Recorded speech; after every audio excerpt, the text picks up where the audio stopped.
Welcome to another episode of The Brand Called You, a podcast and podcast show that brings you leadership lessons, knowledge, experience, and wisdom from hundreds of successful individuals from around the world. I am your host, Ashutosh Garg, and today I'm delighted to welcome a very, very senior and accomplished hospitality professional and a fellow YPO from the US, Mr. Bashar Wali. Bashar, welcome to the show. Thank you. Delighted to be here. Thank you. Bashar is the founder and CEO of Practice Hospitality. He's also the founder and CEO of This Hospitality. And as I just mentioned, he's a fellow YPOer. So Bashar, let's talk hospitality today. My favorite subject. Absolutely. Tell me, what was the motivation to start these two ventures? Well, so first and foremost, I love telling this story about, what hospitality means to me. Mm-hmm. Often people talk about us being in the service industry, and there are lots of people in the service industry. My dentist is in the service industry. Mm-hmm. And I cry foul on that notion, and I say, service is something you deliver. Hospitality is how you make people feel. Wow. So I originally grew up in the Middle East, and there's a saying that goes something like this. When a stranger shows up at your door, mm-hmm. before you ask him who he is, where he's from, and where he's going to, feed him for 3 days, mm-hmm. because by then he'll either be strong enough to tell you, mm-hmm. or you'll be such good friends, it won't matter. Amazing. So this idea of hospitality to me really is something innate to us humans. Mm-hmm. And although some of us maybe aren't as hospitable as others, but I think by and large, people like welcoming people into their worlds, into their homes. So this is really all I've done for the last 30 some years now. Mm-hmm. And in the middle of the pandemic, I sort of felt that we were straying away from what we do. We were mm-hmm. focusing on things that don't matter at the end of the day, mm-hmm. whether it's art or design or technology, and all those are great things. But I felt that we were losing that human touch. So mm-hmm. I started those two companies. The one is Practice Hospitality, which is a hotel management company. Mm-hmm. You own a hotel, Ash, you need someone to manage it for you. You call me, we come manage it for you. And our mm-hmm. premise is we want to do it again, putting the human at the center of the experience. Mm. And then This Assembly is the other company. And that is a company that's sort of a broadly real estate / venture / I want to be able to do whatever I want to do in the space that would allow mm-hmm. me to really think about hospitality 3.0 for that matter, and mm-hmm. think about things. Amazing. So before I get into more details of hospitality and your experiences, you just spoke of the pandemic and COVID. Your industry has been the worst hit in this pandemic. I mean, if I think of all the industries, what in your view is the reaction of the hotel industry, and what are they going to be doing? Because we're back again into lockdown phase. I mean, look, unfortunately, I wish I knew the answer. Mm-hmm. And I think something I've learned along the way is this idea of we're taught to never be vulnerable because mm-hmm. vulnerability means weakness. And in fact, the opposite. Mm-hmm. So the best thing I've found that I've managed to do with my team is really to be vulnerable and say, listen, I don't know. I don't have the answers as much as you don't. Mm-hmm. Let's together sit and figure it out. So I think ultimately, I use the example of polio. No one ever leaves their house in the morning thinking, oh man, I better be safe and not catch polio. Mm-hmm. I think this is unfortunately a sad black cloud that's over us, and it will mm-hmm. pass. Mm-hmm. And we should have to be resilient enough and see the light at the end of the tunnel. And I think obviously we're starting to see that even now in the US, at least with Omicron, it's although it's happening and surging, people are sort of realizing that there's a way past it. So I think ultimately travel isn't going anywhere, and until humans are able to lie in bed with a VR goggle and see the world, they will forever. We are wanderers, right? As a species, we are wanderers. Absolutely. We can't reside in one place. So I think it's a blimp on the radar. And if you look at it over a continuum of 100 years, over a lifetime, this whole pandemic thing will be a small little dot in the scheme of things. Very well said, and I'm delighted to hear your confidence. I'm optimistic for sure. Absolutely. I agree with you. I was speaking to some other senior hospitality professionals, and they made an interesting observation, whether it's in the US or in any other part of the world or India. They said domestic travel is very robust. Business travel is a bit of a challenge. I'd love to get your perspective.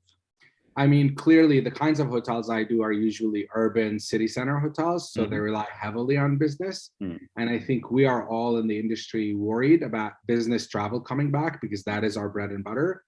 But personally, I believe that business travel will come back because, people like you and me, although we may not want to live on the road like we used to and be road warriors and travel 300 days a year, I think it will come back in different forms. So my prediction is it'll come back at, 75%, 80% of what it used to be, but it's certainly not going away. And as much as we've loved Zoom, I mean, we're all zoomed out and we're tired of Zoom. I agree. And there's nothing better than shaking someone's hands and looking them in the eye and sharing a meal.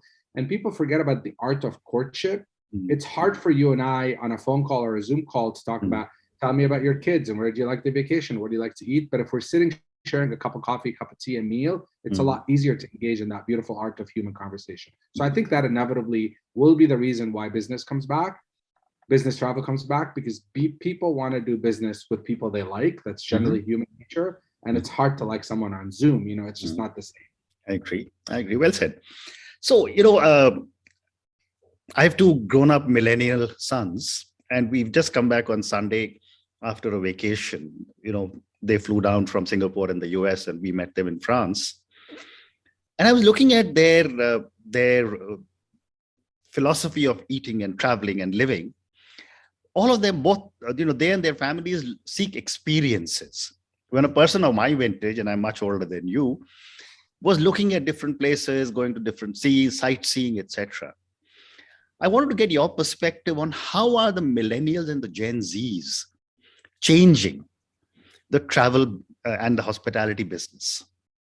Great question. And although I am older, I like to say I'm a 14-year-old at heart. I sort of love to think about the world through their lens. I think we've seen travel become the new currency. It's the new social currency because ultimately, you can drive a $100,000 car and wear a $20,000 suit and no one really sees those things, but people see the experiences you encounter because you're sharing your entire life on social media. Correct. So I think with this idea of experiences being so front and center and people wanting to see the world and the world sort of expanding so big now, it's become such a small village, as it were. I think a lot of the travelers are starting to break away from, we don't want to go to the good old hotel that my mom and dad stayed at or the fancy restaurant. We really want to live like the locals do. And truth be told, you think about the way we live, like I don't have 4 hours of my life to give to a restaurant with 72 courses and all that business. I want high quality food. I want fun, engaging atmosphere. And I want to feel like I'm experiencing something special.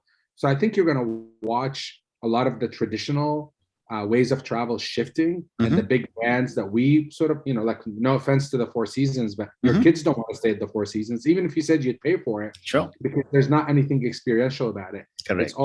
It's almost very sort of formulaic. And I think people want to be surprised through these experiences. So I think they're definitely changing how we view the services that we provide and how we cater to them to allow them to enjoy those experiences, whether they're in our local community or broadly across the region that we're in.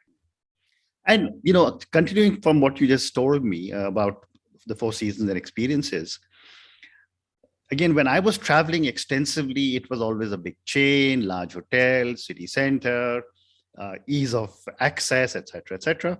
But now with Airbnb or homestays, experiences seem to be driving where the younger generation wants to stay. How will the big box or the big chain hotels adapt to the new reality? That's a great question. And you're watching the big brands like a Marriott and a Hilton who I mean, look, fundamentally, you went to Marriott historically because you had the certainty of execution. You went in Delhi or you went in Prague and it looked the same and the service was the same. Correct. The internet really democratized that whole offering because now you didn't need to know that the building had the Marriott name on it to rely on it. You're looking on your phone, looking at user-generated, real-time, people like you who are telling you this place is good or not. So I think the big brands are starting to realize that. I mean, if Marriott, one of the biggest hotel companies and one of the sort of most traditional and old-fashioned companies, a month ago minted their own NFT, I mean, they are truly starting to realize that the path to growth and the path to survival is they have to attend to all these new travelers. So a lot of the big brands have started doing the softer brands where they would take a hotel and say, you go do your thing, Mr. Owner, you know how to do it right. We'll help you on the back end. So I think you're starting to see them all coming off it and realizing that the independents were eating their lunch and their way to mitigate that issue is this idea of soft brands now, where it's more of an affiliation to help you do all the things that you can't do on your own, but ultimately you're handcrafting an experience for your specific travelers. So for my viewers and listeners, help me understand what you just said. What is the soft brand? So Marriott has a Marriott hotel, right? They Okay. have a collection called Autograph. So you Okay. decide you want to build a handcrafted hotel in your own hometown. You want Mm-hmm. to give it its own name, its own personality, its own sort of handcraft the whole thing. Mm-hmm. Then you could join the Autograph collection, and the Autograph collection then connects you to the Marriott system. So if someone goes onto Marriott.com, they'll see your hotel. Mm-hmm. Marriott will offer you the big corporate services that you, single owner for a single asset, it'll be hard for you to do it. So they're basically saying, look, you can be an artist, right? But artists often, as you know, can't really survive in business because their Mm-hmm. brain works sort of one way. And they're saying, Mm-hmm. we will build the engine. We have already built the engine for you. Mm-hmm. We're going to give you the engine for your car, but the car could be anything you want. Actually, the best example, and I use this often, is the Intel chip. Mm-hmm. You can go make a pink computer or a phone or a desktop or a laptop. It doesn't matter. Do what you want. Why should you have to invent a chip when Marriott has already invented the chip? So once you see that name, the soft brand, you realize that the insides will work well and that you're not going to be facing a lot of uncomfortable things along your stay because the artist doesn't know how to do it. But then you Yes. also get the benefit of the handcrafting of the artist who's Mm-hmm. going to hand select the art and the coffee and the music and really bring the local community in, Mm-hmm. which to your point, if I want to get an Austin, Texas experience, Mm-hmm.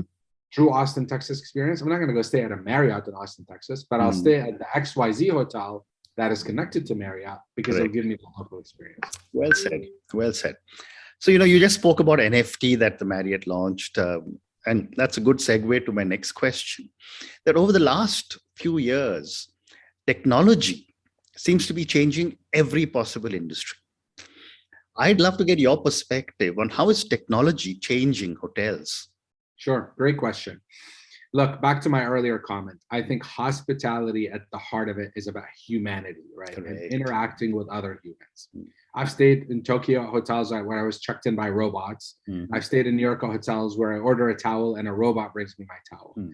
I think hospitality, hopefully, in my wishful thinking, will use technology to remove the friction of the transaction because it's very sort of archaic. We use archaic systems, but I don't think it will ever remove the interaction with other humans, because remember, hospitality, what I said earlier, is me making you feel welcome at a place. Mm-hmm. And until we can teach robots how to be empathetic and have emotional intelligence, I think humans will remain at the core of hospitality. Now, again, remove the friction.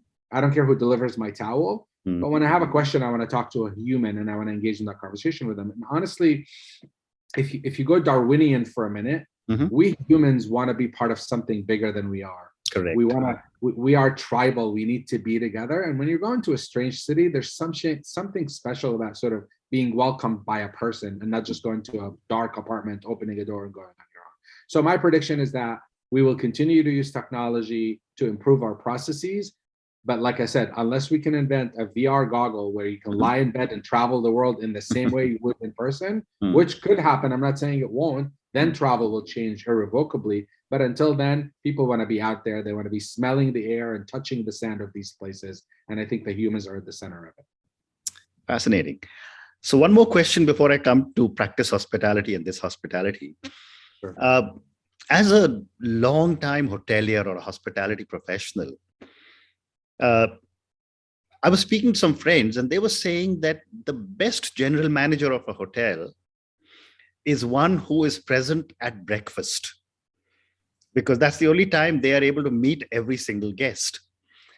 My question to you is, what do you think is the right profile of a good hotel leader?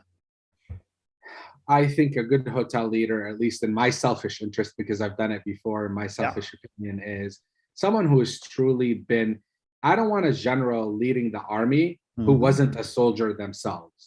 Because no matter how much you learn in school and what fancy school you go to, there's nothing like hands-on experience. So often I'm attracted to those who have come from the ranks. And I love general managers who are terrible at paperwork, because that means they're in the lobby, to your point, shaking hands and kissing babies all day long. Because if you think about that job, if you do your job perfectly, you really have no job, because you're surrounded by department managers who, if they're doing their job correctly, Your job then is to really be a cheerleader, be talking to the employees equally as you are talking to the guests. So I love that analogy. I've not heard it before about being, and maybe because that's a overseas model, breakfast isn't a big included thing in the US. It's a great point, but the point they're making is, I don't want someone sitting in an office pushing paper because that does us no good. I want someone making everyone that walks through the door feel at home, knowing people's name, overhearing things and acting on them. If I heard you talk to your wife about it's your daughter's birthday and I went to did something to surprise and delight you. So I think I want a foot soldier. I want someone on the ground, to your point, shaking hands and kissing babies, not some big executive who's sitting in meetings all day and playing golf and sitting on boards. Very well said. Very well said. So Bashar, I'm now going to move to, after talking about such amazing points of hospitality and hotel and tourism, you mentioned that Practice Hospitality, and this hospitality is a consulting organization that helps hotels. Tell me more about the kind of work that you do. So Practice Hospitality is a management company, hotel management company. So again, you're a developer, typically, at least again in the US, there are owners that are not operators. So you build a hotel and you need someone to manage it for you. And it's interesting enough, when we started it, and if you know anything about hotel development, generally speaking, it's very hands-on, and people agonize over making every decision, what size doorknob and what color counter and whatever. Right. A lot of details go into it. And I sort of equate it to, when you're done, blood, sweat, tears, and money. You don't want to hand your hotel to some random company to manage it. Right. And the word management is sort of negative. You want to hand it to someone who's going to care for it, who's going to be passionate about it, almost like giving your baby to someone to care for. So we set out to say, if you're an owner and a developer and you're doing a hotel, a lifestyle hotel, right? We're not into that sort of back to the boring beige box. Right. We want to be able to take your baby and give it personality and infuse it with life and make it, bon vivant, and just an offering that's attractive, to your earlier point, sort of the new generation, and really understanding the nuances. So that's that one company. That's what we do. We manage. The other one, I'll buy real estate. I'll partner with someone on real estate. I'm helping incubate some brands. So anything to do with hotels and hospitality at large, that's sort of our focus. And are both these organizations only US centric, or are you taking it outside also?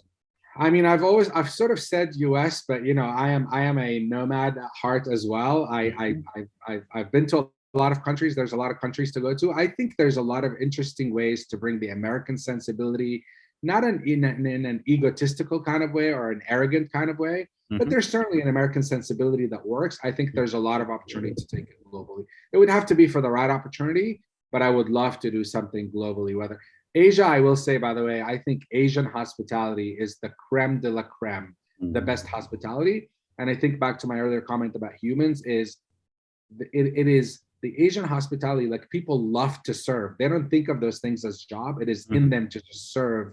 And I would love to do something in Asia, Southeast Asia, to really live that sort of Asian hospitality and model it, in fact. And in that case, I'd want to bring that back to the US versus the other way around. Well said. So, Bashar, I'm now going to move to the next segment, which are a few questions for you personally, because all my viewers and listeners love to get to know my guest a little better. For someone who is a quintessential hotelier, hospitality professional, and you said you started life in the Middle East, what would you say are 3 key milestones in your life or your career?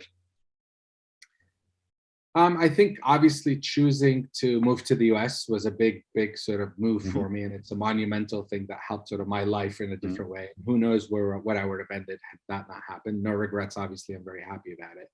I would say that after college, and I went to college for hotel management, really choosing, in a way, being forced by virtue of the economy, but also embracing this idea of, I want to clean toilets and I want to make beds, and I want to cook and I want to do all the things, was really a monumental sort of moment where I said, I think this will make me a better hotelier doing this. And it wasn't beneath me. I actually enjoyed it. And once you embrace something, you experience it differently than saying, oh God, I have to do this. Right. So I would say that's the second one. And thirdly, and this is something I talk a lot about now, is realizing that people are individuals. And sure, we have teams and we have, but ultimately Ash is a person who has his own hopes and dreams and aspirations. And when you start thinking about and treating, and when I say people, by the way, guests, teammates, strangers, a homeless person on the street, we often tend to paint people with a broad paintbrush and calling them all the same.